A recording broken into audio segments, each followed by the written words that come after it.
Friends, good morning, శుభోదయం అందరికీ కూడా. మంచి అనేది మన మొహంలోనూ నవ్వులోనూ కనపడదండి. మంచి అనేది మన చేతులతో చేసే సహాయమే మంచి అనిపించుకుంటుంది.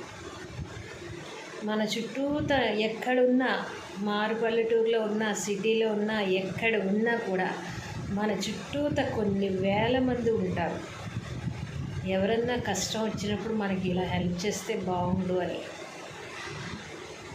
అంటే అందరికీ అన్నీ చెయ్యలేము, కానీ మన చుట్టుపక్కల ఉన్న వాళ్ళకి ఏదన్నా కష్టంలో ఉండి అవసరమైనప్పుడు మనం చెయ్యగలిగినంత సహాయం ఏదో ఒక రూపంలో చెయ్యొచ్చు.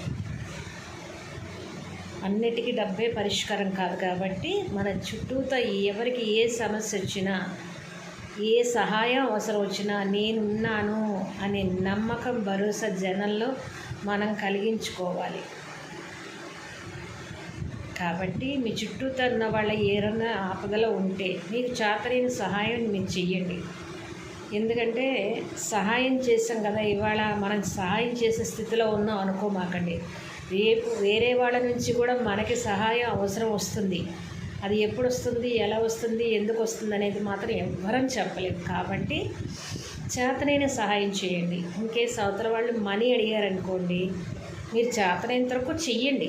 చెయ్యలేంది వచ్చే మార్గం చూపించండి. వాళ్ళకి సంపద వచ్చే మార్గం చూపించండి. అది కూడా ఒక హెల్పే, మాట కూడా ఒక హెల్పే. దయచేసి మనం బతుకున్నంతకాలం మానవ జన్మ ఎత్తాం కాబట్టి 10 మందికి సహాయపడదాం. 10 మందిలో మనం ఒకరిగా బ్రతుకుదాం హ్యాపీగా. అందరూ మన వాళ్ళే అనుకుంటే ఏమి ఉండదండి. ఈ భూప్రపంచంలో మోసం చేసేవాళ్ళు ఉన్నారు, చంపేవాళ్ళు ఉన్నారు, అన్నీ చూస్తున్నాం. కానీ మనం చేసిన విలువ ఉండదు అని చెప్పంటారు. అది వాళ్ళకే వదిలేసేయండి.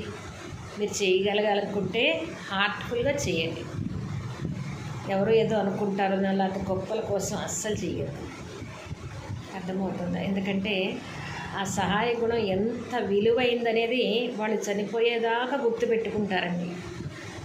మనం చిన్న హెల్ప్ చేసినా చాలు, వాళ్ళ జీవితాంతం గుర్తుపెట్టుకుంటారు. ఒకవేళ పెట్టుకోలేదనుకోండి, అది వాళ్ళకే ఉంటుంది. మీరు చేసిన సహాయం, హెల్ప్ ఎక్కడికి పోదు కదా, ఆ పుణ్యం మీ అకౌంట్లోనే పడుతుంది కదా. కాబట్టి ఈ మంచి మాటని మీరందరూ స్వీకరిస్తారని, ఆచరిస్తారని మనస్ఫూర్తిగా నమ్ముతున్నాను. ఇట్లు మీ శ్రీ. ఈ వీడియో కనుక నచ్చినట్లయితే లైక్ చేయండి, షేర్ చేయండి, సబ్స్క్రైబ్ చేయండి. మీ అభిప్రాయం కామెంట్ రూపంలో తెలియజేయండి. Thank you.